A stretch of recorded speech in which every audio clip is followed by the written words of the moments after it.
Ito mga idol, dito po natin makikita kung ano po ang tunay na ugali ni VP Sara Duterte. Lumalabas po talaga yung tunay na pag-uugali niya mga idol ni Vice President Sara Duterte. Ganito po talaga ang totoong ugali niya mga idol. Napaka matulungin sa kapwa.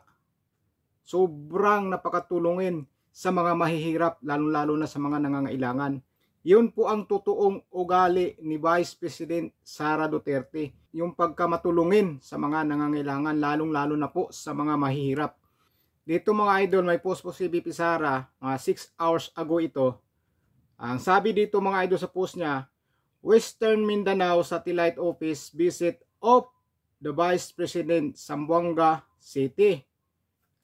Ang sabi dito sa post ni VP Sara Duterte mga idol, Western Mindanao Satellite Office visit Office of the Vice President Zamboanga City. Dito, sinabi ni VP Sara na bahagi pa rin ang pagdiriwang natin ng ating ika-89 na anibersaryo ng Office of Vice President. Ang pagbisita sa Satellite Office sa Zamboanga City noong Nobyembre, kinumusta ko ang ating mga kasamahan doon at pinasalamatan sa kanilang serbisyo sa bayan. Ganon po mga idol kabisi ang opisina ng Office Vice of President. Tapos, ngayong panahon ng Kapaskuhan, ipinaabot ko rin ang aking pagbati ng maligayang Pasko kapiling ang kanilang pamilya at mahal sa buhay. Namahagi rin tayo ng mga wheelchairs at sa ating mga benepisyaryo, nakakataba ng puso na tayo ay nakakatulong at nakapaghahatid ng serbisyo sa mga kababayan nating nangangailangan ng tulong sa pamamagitan ng ating tanggapan. Kita nyo mga idol? Nagkataon din na isa sa kanila ay nagdiriwang ng kaarawan kaya minarapat nating sorpresahin siya sa kanyang espesyal na araw. Nagpaunlak rin tayo ng panayam sa ating mga kaibigan na media roon at ako ay nagpapasalamat sa pagkakataon at panahon makasama sila. Maraming salamat sa mga kasama natin sa Western Mindanao Satellite Office. Ang lahat ng ginagawa natin ay para sa Diyos, sa bayan at sa pamilyang Pilipino. Ito po yung mga picture mga idol. Tingnan nyo po yan. Yan. O di ba ang daming wheelchair? Yan. Talagang kailangan nila mga wheelchair niyan mga idol. Yan. Mga matatanda yan. May bata. Yan. May mga kapansanan. Yan. Mga may sakit. Yan mga idol. O di ba? Ganon po ang pag-uugali ni VP Sara Duterte. Sobrang bait po yan, lalong-lalo na po sa mga mahirap. Tapos kinu-question dyan sa Quadcom kung bakit naubos yung budget ng OVP. Dahil gusto nilang palabasin na kinurap ni VP Sara ang pundo ng Office of Vice President at saka sa DepEd. Yun po ang gusto nilang palabasin. Hindi po nila tinitingnan o nakikita yung ginagawa ng Office Vice of the President nila ni VP Sara Duterte, yung mga ginagawa nila sa mga iba-ibang lugar na nagbibigay po ng tulong. Hindi po yan dahil hindi rin po yan pinapalabas sa mainstream media. Ang pinapalabas po sa mainstream media ay yung mga investigasyon sa Quadcom. Yung mga presko ng mga kongresista na sinasabi na si Sara Duterte o si Vice President Sara Duterte, ganito ang pera na uubos sa ganyan.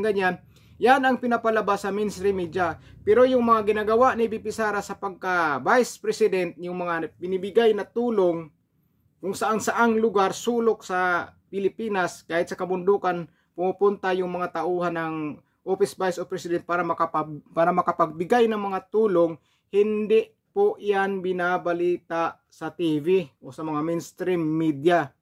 Kaya yung mga taong nanonood lang dyan sa TV nila, sa bahay nila, napapaniwala nila na si VP Sara Duterte ay makasalanan o nangungurap ng pera ng bayan. Dahil gusto nilang palabasin dyan na si BP Sara talaga ay kinurap yung pera na pundo sa DepEd at saka sa Office of the Vice of the tapos sa Office Vice of President.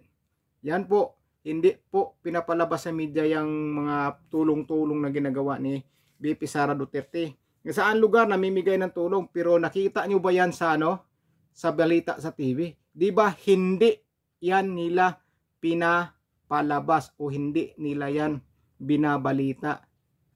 Ganon ka-unfair, kaya kawawa po si BP Sara Duterte na pagkaisahan. Pagkaisahan po, mayroon na mga mainstream media, pero alam na po natin kung sino mga mainstream media na nagbabalita ng totoo. Yang Net 25 yan, parehas po yan sila, mga Net 25 na yan. Sa ganang mamamayan, yan. Nanonood ako niyan palagi, nakikita ko na pag nagbalita sila ay parehas po, binabalita po talaga niya yung mga pangyayari lang, lalo na sa investigasyon sa Quadcom.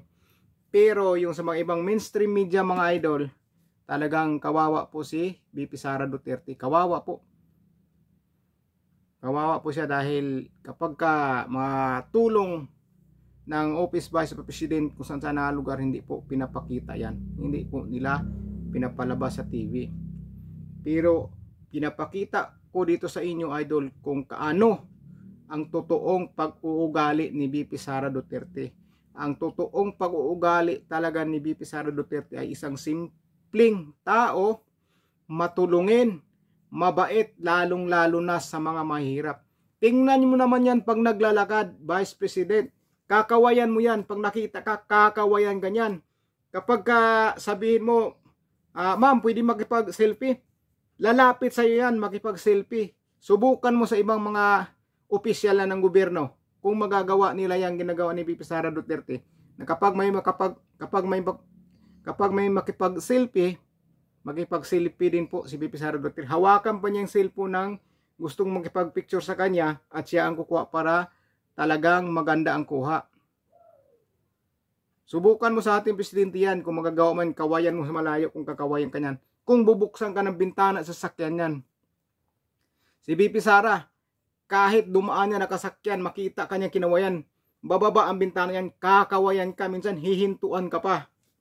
Ganon ang pag-uugali ni BP Sara Duterte. Sobrang bait, napakasimpleng tao, napakabait pa. Napakabait po ang pamilyang Duterte. Totoo po yan. Si Pangulong Rodrigo Duterte, makikita mo yan, istrikto yan sa trabaho. Pero pag nakita mo yan sa personal, mahirap ka lang, talagang entertainin kinyan. Huwag ka lang masamang tao, huwag ka lang kriminal. Dahil kapag kriminal ka, yari ka. Ganun kabait ang mga Duterte. Sila ang pag-asa ng bayan natin.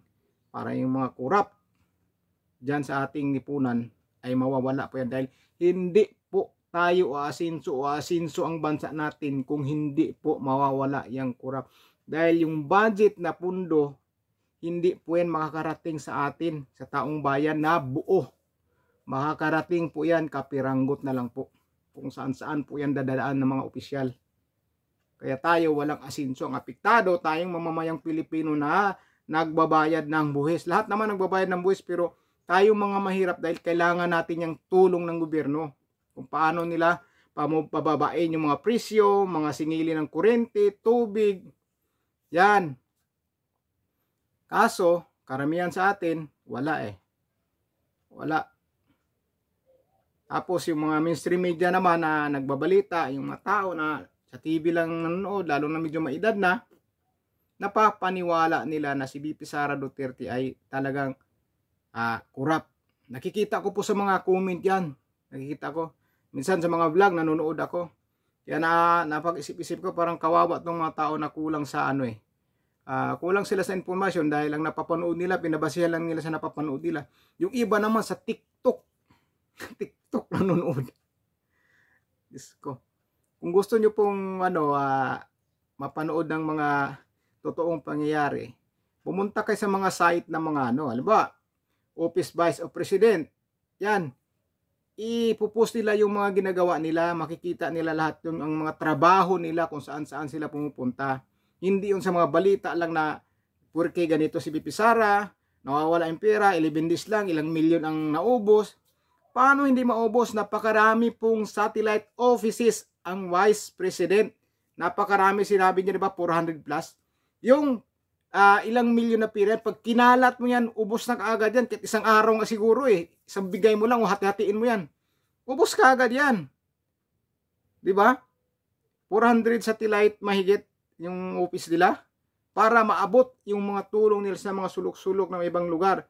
Kaya nagpatayo sila ni VP Sara ng mga satellite offices sa iba-ibang lugar. Para yung tulong madaling makarating, madaling maiabot sa taong bayan. Ganon ang tamang serbisyo ng isang opisyal ng gobyerno. Ganon dapat kung gusto mong tumulong sa taong bayan. Kayahin nyo po si VP Sara Duterte. Nagtayo ng mga satellite offices para yung tulong ng Office Vice of the President sa mga tao makakarating. Yan po ang totoong ugali ni Vice President Sara Duterte. Napakabait po. Pakasimpleng tao. Kakain lang yan dyan sa tabi-tabi. Kumakain po yan. Mga karinderya, kakain yan. Yung kumakain sa bakaran, nagsimba siya. Totoo po yan, kumakain po sila ng mga ganyan, mga quick na yan. Kumakain po sila. Dahil napakasimpleng tao lang po ang mga yan. Hindi po kagaya ng iba, napakasosyal. Hindi kakain ko ng mga steak, kung mamamahaling restaurant, yan. Pero si VP Sara Duterte, President Rodrigo Duterte, kumakain po yan sila sa karindira dahil hindi po yan sila pihikan. Hindi po yan sila maaarte dahil mga simpleng tao lang po yan sila. Dahil kapag sila ang namumuno sa atin, swerte po natin dahil yung kurap mababawasan po yan. Malaki po ang mababawas yan, pati mga krimen sa lipunan. Malaki ang mababawas dyan. Kaya tayo po ang makikinabang dyan. Maglalakad na tayong safety sa gabi. Ganun po. Ganun kabait ang mga Duterte. Maasahan po talaga natin. Lalong-lalo niya si VP Sara Duterte. Napakabait yan. Hayaan lang na po natin gitin nila si VP Sara Duterte dahil walang masama na nananalo sa kabutihan. Tandaan po natin yan. Hindi po kakampihan ng Panginoong Diyos ang mali. Ang kinakampihan po ng Panginoon yung tama at yung kabutihan. So yun lang mga idol. Kapag labas ako ng damdamin ko at sa loobin ko at ipinakita ko sa inyo kung gaano kabait ang ating Vice Presidente at paano sila maasahan. Talagang maasahan po sila mga idol. Kaya kung bago lang po sa channel ko, huwag niyo po sana kalimutan mga idol mag-subscribe at paki-like ng video para kumalat po itong video na ito. At marami pong makakaalam sa tunay na pag-ugali ni VP Sara Duterte na sobrang bait at sa kanyang opisina. Ang dami pong natutulungan. Kaya paki-subscribe mga idol, paki-like. At ingat po kayo mga idol. God bless po sa inyo. Peace po tayong lahat.